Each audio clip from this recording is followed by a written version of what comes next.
Hello, friends, and welcome to the PowHERful podcast. I'm your host, AJ McCord. In this podcast, we introduce you to powerful women who are changing the game in and outside of their field of play. These are women's stories, women who happen to be doing things that many of us can only dream of, but the lessons and inspiration they share is universal. So with no further ado, welcome in to the PowHERful podcast. I'm AJ McCord. I'm so excited for my very first episode to be joined with my friend, one of the best surfers who have ever walked the planet, an incredible human being. I'm going to give you some of her credentials because I've admired this woman from afar for years.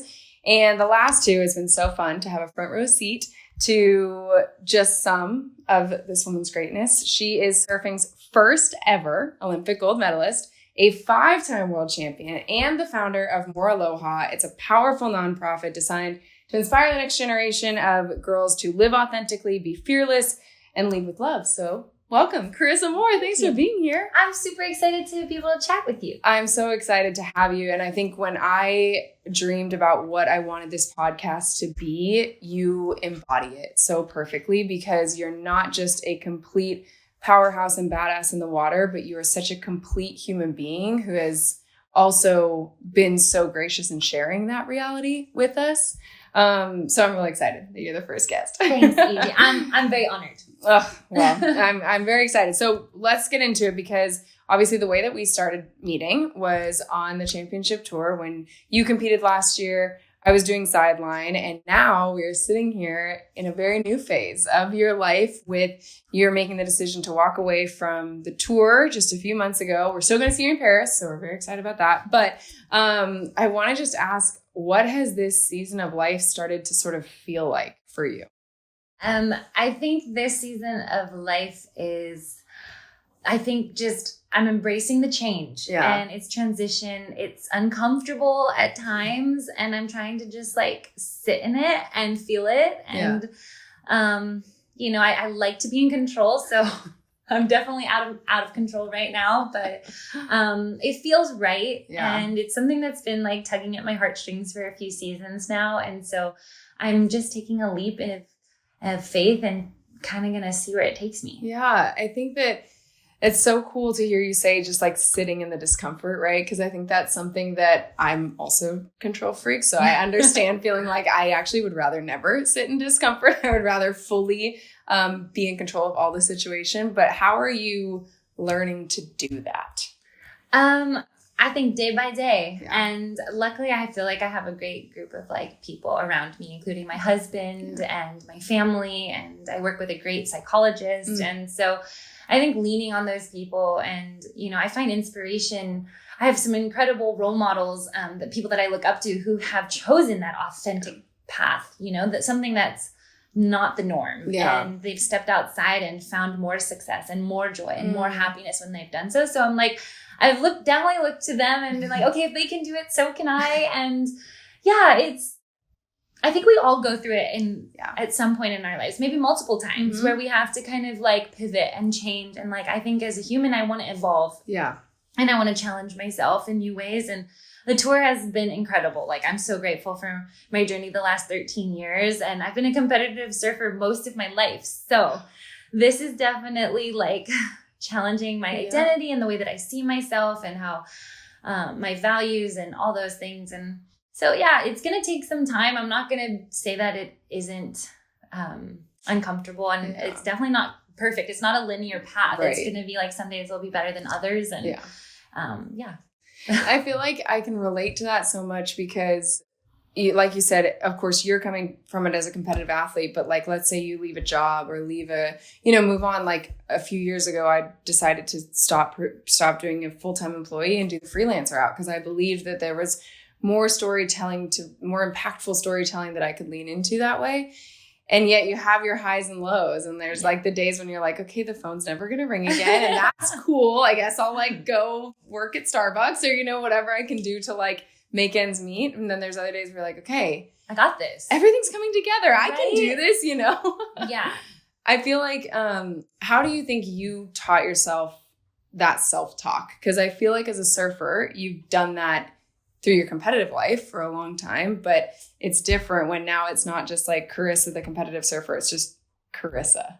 Oh, like it's something that I'm still figuring out. Yeah. It's every day. It's not like, oh, it only pops up sometimes. It's like every day I have like self-doubt or insecurities or these weird thoughts of fears or, things not working out. And I have to be like, no, okay, it's going to work out. These are, I'm doing the right things. I'm checking my boxes. Yeah. Like my heart's in the right place. So yeah, it's work all the time, but it's been cool. Like I think one of the greatest parts about being a competitive surfer and an athlete is all the skills that I've learned through that journey is going to transfer to life as well. Yes. Yeah. And I think as you're sort of figuring that out, what are the skills that you're leaning into going, oh, no, this is who I am as a person, not who I am as a surfer? I think that at the core of me, like I love community. I love being of service to other people. And I think that will continue to be a common thread throughout my life. And like as a surfer, that's what I always tried to do with everything that I did. And I think I'll continue to do that throughout my life because that really does fill my heart and fill my soul and give me purpose. And like you said, like I may be stepping away from the championship tour, but I have other goals, performance goals that I want to achieve. And I have two or three other benchmark events that I want to really do well in this year. So, there's a lot of fun things and projects that I'm focused on, and I'll still use like that goal setting that I've always used for my contest and my seasons. And I'll apply that to other things in life as well. Back-to-back gold. That's what we're talking about. Oh gosh. We want to go back I'm to not back. putting that pressure on it at all.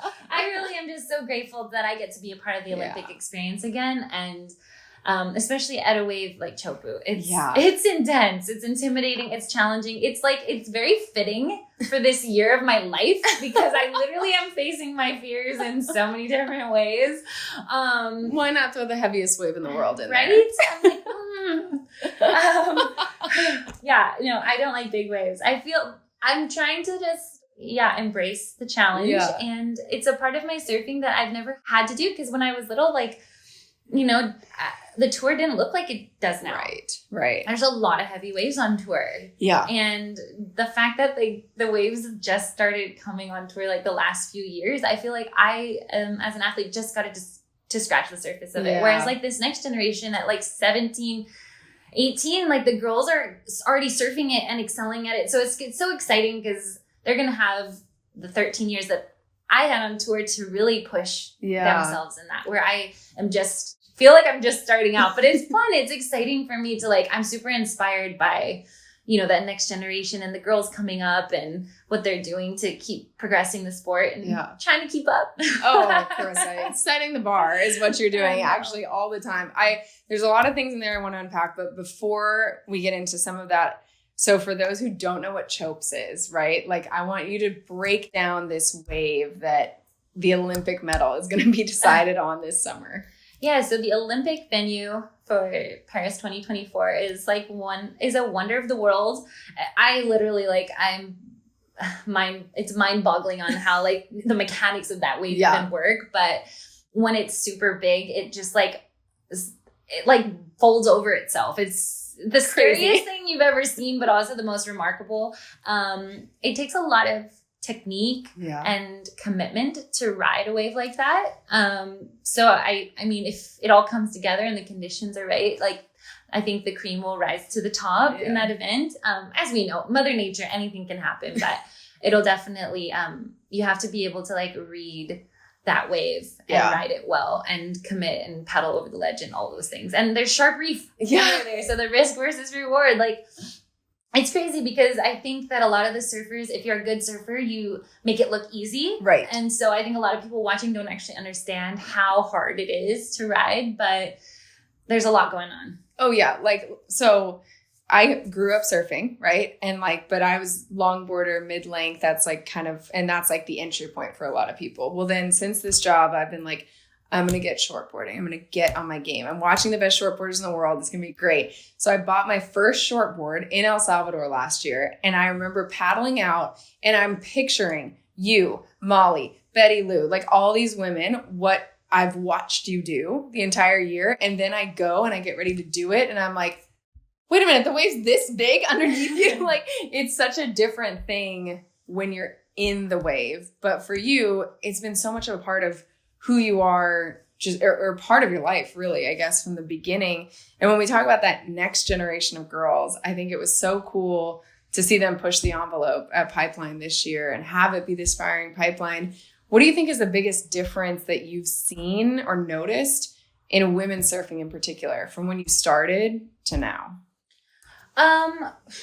Yeah, I mean, when I first started surfing, I was like sometimes the only girl in the lineup. And what's cool is like at my local spot now, sometimes there's more girls than boys out, which is awesome. And I think just seeing how many more girls are actually going after it and like pushing themselves and knowing that it's possible, that's improved so much. And then over the last 13 years, just obviously World Surf League has stepped up with like equal pay. And I think that we're continuing to move towards more equal opportunity, which is really awesome. And I think just like the technical ability and talent of the field just keeps improving. And so that's super, super exciting, because when you're actually given the opportunity, like the women can do it. Yeah. And I think that's the opportunity. It doesn't just stem from the waves you're being offered, right? Or like the conditions. It's like the industry as a whole, right? It's the sponsors. It's like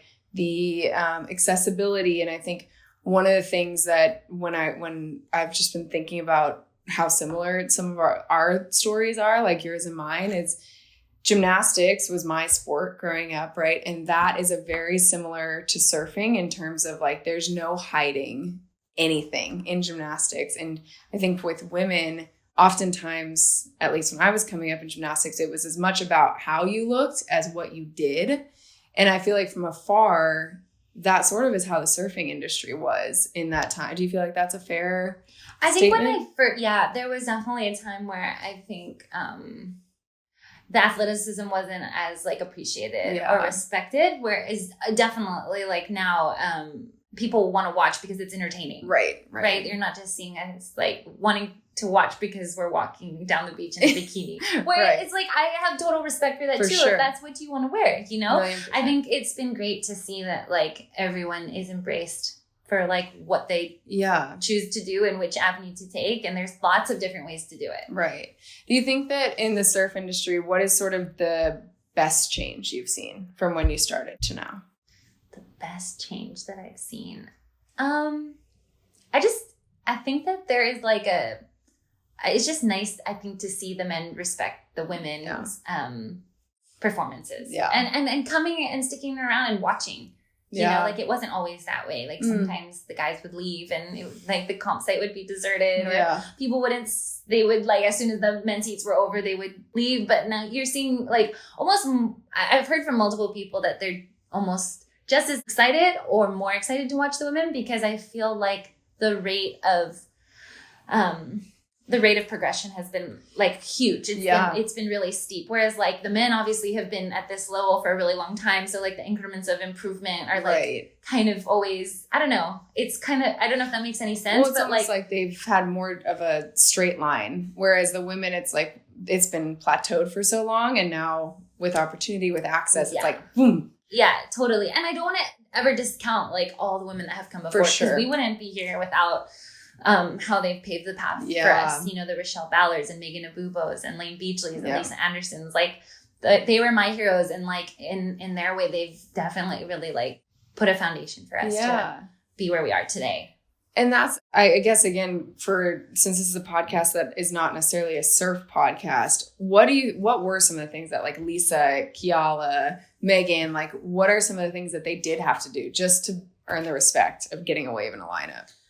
Oh, I mean, the things that they had to do is like, they put in the hard yards for us. You know, they put years and years of like fighting for equality and equal pay. And like, they didn't get to bear the fruits. Like we got to bear the fruits of their hard labor and like all those, you know, those moments that they had to go out there and fight. So, you know, I felt like someone I really looked up to was like Megan Abubo, just for like how she carried her feminism, but then was also just like super graceful and powerful and like was starting to push like different types of turns. And Melanie Bartels from the West Side, I think she gave a very unique approach to wave riding for women too. And it was like, oh, whoa, like she's doing stuff that's a little bit more like radical and above the lip. So I think that kind of was like inspiration for like myself and my generation to kind of continue taking that baton and move forward. What do you want people to think of your generation in surfing? Like if Lisa and Megan and all these women were doing that part, what do you hope this era of women surfing, like you, Lakey, Stephanie Gilmore, Sally Fitzgibbons, like some of these women, what's sort of the like your leg of the relay race, if you will? Oh my gosh. Well, it's crazy because I don't know. It might take a little bit more time for me to tell you that because we're still very much in it. Yeah. Like, I don't really feel like our time is done. I feel like, Tyler and Sal and Lakey, and they're all like out there battling it out right now. You were in the yellow jersey like all of last year. So we're not like leaving the scene at all. But you guys have been there for the last, you've been there. Katie and Molly and them have looked up to you guys. Yeah, maybe better to ask them what they think. But I think it'll just take maybe a little bit more time removed for me to give you a better answer for that question. It's fair.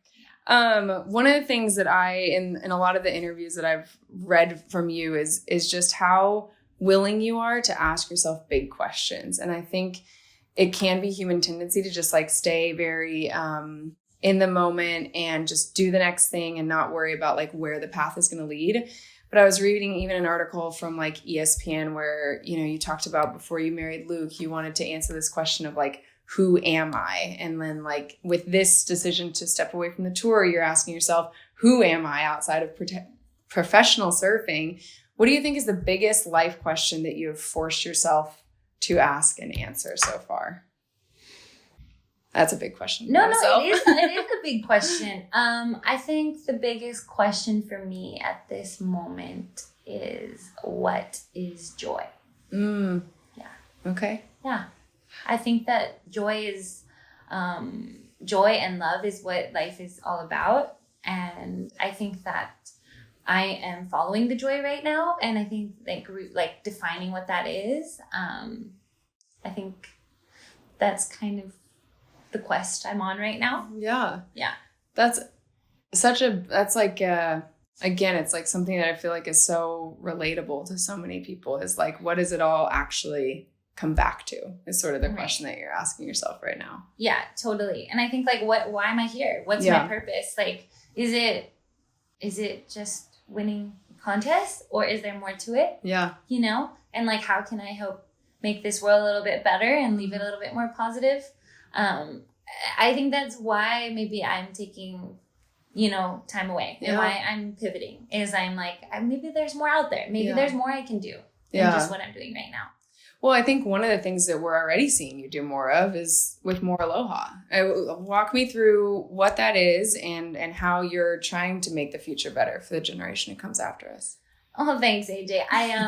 I started More Aloha back in 2018, and I've said it in a few interviews before, but it just really started out as like, I was really lost and I was struggling myself. And one of my ways to find my way back is just being of service to others. And my dad was the one who encouraged me. He's like, hey, like, I think you should find something that makes your heart sing and find a way to share that with other people. And so I was like, okay, well, I love surfing. And, growing up as a female, there's not that. As a young female, there weren't as many opportunities for us in surfing. So how can I put those together and then also just find a way to share more love, which to me, that's what More Aloha means. It's just more love. And it's hard to kind of put a finger on exactly what my programs and events do, but like, I just feel like in this day and age, it's hard to remain authentic. Yeah. It's hard to stay in a positive space and to create a life that you feel is driven by purpose. And so how can I share like the tools and resources that I've learned on my own journey to create a life of positivity and purpose and help others do that? So I just think, there's a growing rate of depression and like mental health issues. And so I hope create a space where girls can come together to share and be vulnerable and like lean on each other because we really are like stronger together. Like I have found so much comfort when I have shared my stories and someone else is like, I'm going through the exact same thing, maybe in a different lens, but we're going through the exact same things and we're all human. Yeah. We're here living and experiencing this human experience together. Yeah. Just in different ways. So it's like,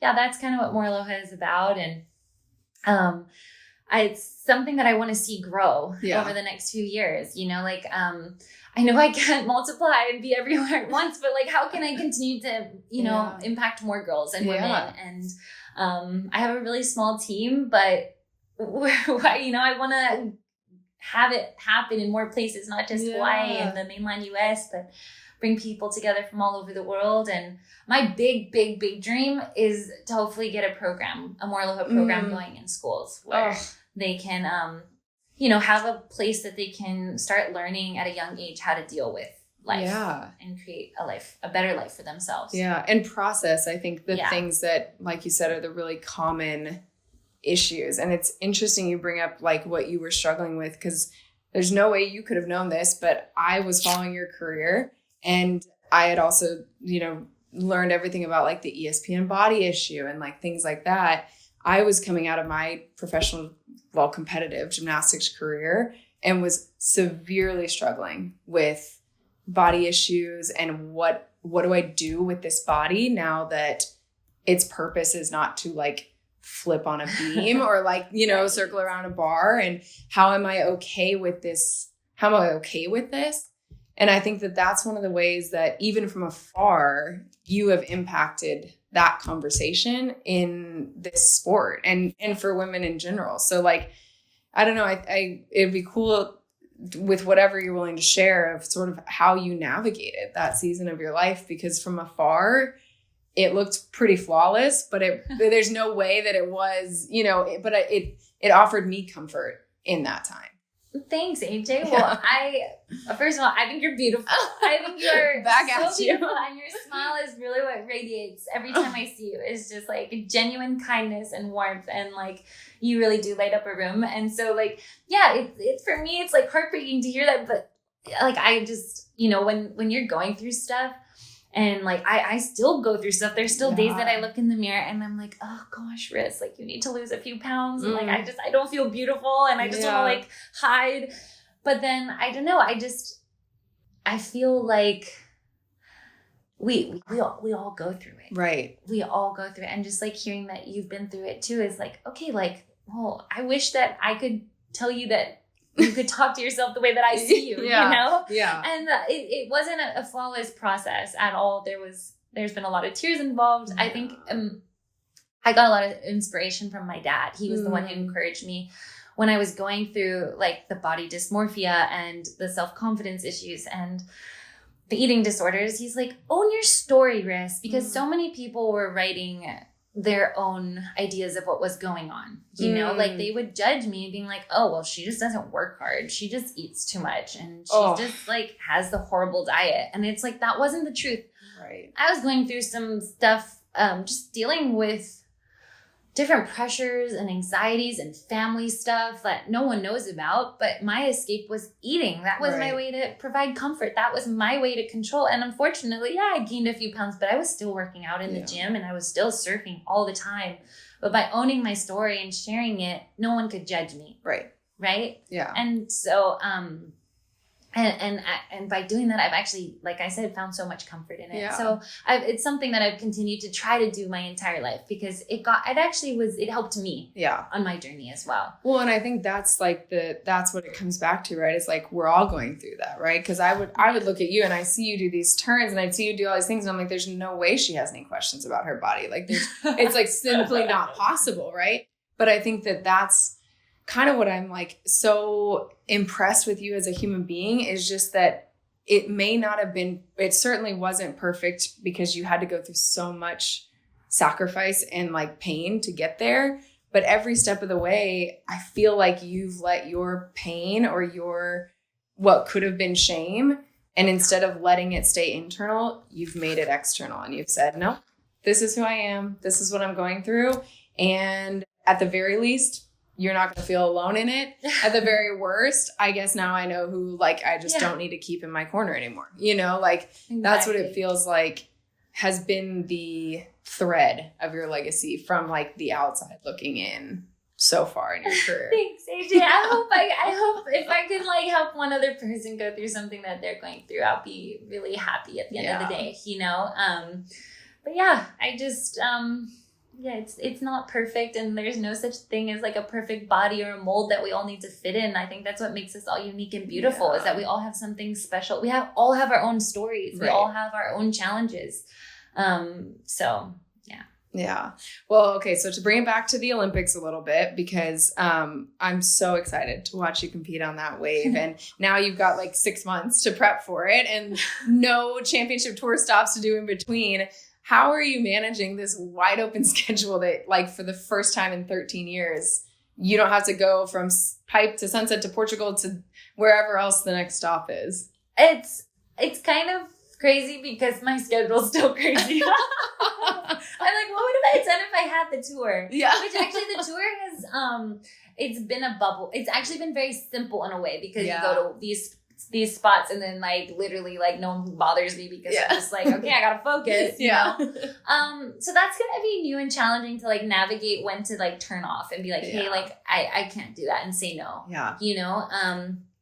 I think, you know, just trying to figure out like the things that I want to do and I want to create now, because I have the opportunity. Obviously, Morlo is super important to me. So I have an event tomorrow, and then I have an event next month for Lahaina and the girls over there who have been affected by the fires. And then I'm actually working on a movie project. Oh, so I'm really excited about that. With Peter Hamblin again, and he's an incredible friend and an incredible director, and has a great vision. So I'm really looking forward to that. And then, like I said, I have a couple of events, and then I'm taking my Nana to Japan to see the cherry blossoms with my sister. So like, that's new. I've never been able to just like do that. There's a lot of new and different things that I kind of want to do and try. But yeah, hopefully I can get over to Tahiti a few times and practice. Like, I'm someone who likes to put in the time and put in the preparation, and the process is really the joyful part for me. Is like the day-to-day, like figuring it out, and like, you know, facing my fears and working with the coaches, and, you know, seeing if it all comes together. You know, I know that there's a very good chance that it doesn't work out, but it's worth a try. Yeah. Right? Why not? It's still your story being written. So, man, I feel like I could just talk to you forever about all the things that we have in common. But I guess to wrap up this sort of like interview portion of the podcast, is there anything that you really feel like a lesson that you have learned throughout your 13 years on tour, throughout the 20 plus years as a professional surfer, that you feel like if my younger self had known this, or like if my younger self could see this now, she would feel so proud? Oh, I think it's hard. Yeah. I'd like to think that Little Riss is like, you know, I hope I'd be Little Riss's hero right now, that like, oh, well, she had the courage to do something different, and she had the courage to try. I think like, it's hard. I feel like we live life in reverse a little bit. Like when you're in the middle of it, you're like, why is this happening? What is going on right now? Like, sometimes it absolutely sucks. But then when you get on the other side of it, you're like, that all makes sense. It all connects. And I think one of the greatest lessons I've learned along the way is that like, nothing is perfect. Nothing is as expected. So just embrace it. Like surfing, like every wave is a little different. You don't know what the next one's going to be, but like, you ride it the best you can and you trust, and that's it. You have fun. And so I'm going to try to have a little more fun. There you go. We love it. And a surfing analogy to close that part. Couldn't ask for anything better. And now we're going to jump into Something to Sip On. It's brought to you by the Sports Bra, the country's first women's sports bar in Portland, Oregon. So one of the things that we want to know, Carissa, is what is in your glass? What are we sipping on? What is the Carissa cocktail or mocktail of choice? Well, if you could do like a lily koi or guava mojito. Ooh, okay. I love mojitos. That's like my drink of choice when I'm out celebrating. I don't drink often, but that would be it. And then a lily koi or guava like touch is a little taste of Hawaii. Oh, I love it. What should we call it? Like Carissa's Aloha or something. Okay. Carissa's Aloha. We'll come up with a name. That's perfect. We have to have some guava or lily koi for sure. Okay. That's a good one. All right, let's finish with Pow Heard Up, where I'll hit you with some rapid fire questions and you can answer as quickly as you can. You ready? Yes. Okay. I'm ready. Coffee or tea? Tea. Favorite ice cream flavor? Green tea. Go to pre and post surf meal. Go macro bars. Ooh, for pre and post. Pre and then post. I would say a salad with salmon on top. Oh, she's a healthy queen. Okay. Early riser or night owl? Early riser. Okay. Surf idol when you were a kid? Andy Irons. Ah, such a good one. Gosh. Cake or pie? Cake. Okay. I would go X Factor. I'd go brownie on that one because neither of those are mine. Dream vacation spot? Dream vacation spot. Now that we have time to vacation, Carissa, where are we going? Molokai. Ah, okay. Oh, that's fun. If you could choose the actress to play you in a movie, who would it be? Jennifer Lawrence. Oh, I like that one a lot. She would do you justice, I think. I love her. She's really spicy. I just think she's so fun. I agree. I love J-Law. Okay. So this is obviously called the PowHERful podcast, and we're all about highlighting powerful women in and out of their sports. So I want to know what makes you feel powerful. I feel powerful when I'm coming out of a barrel. Or when I am talking to a group of girls. Those are two really good moments. Yeah. That's awesome. Well, Carissa, thank you so much for being the very first guest here on the PowHERful podcast. I'm just honored to know you, honored to root for you, and grateful that you've let us in and are leaving this world a better spot with every single day that you live in it. Thanks, AJ. Okay, so watch Carissa in Tahiti this July. It's going to be fun. This is a reminder to check us out every Tuesday all summer long, everywhere you get your podcasts. And if you really enjoy this and don't want to miss an episode, be sure to hit that subscribe button.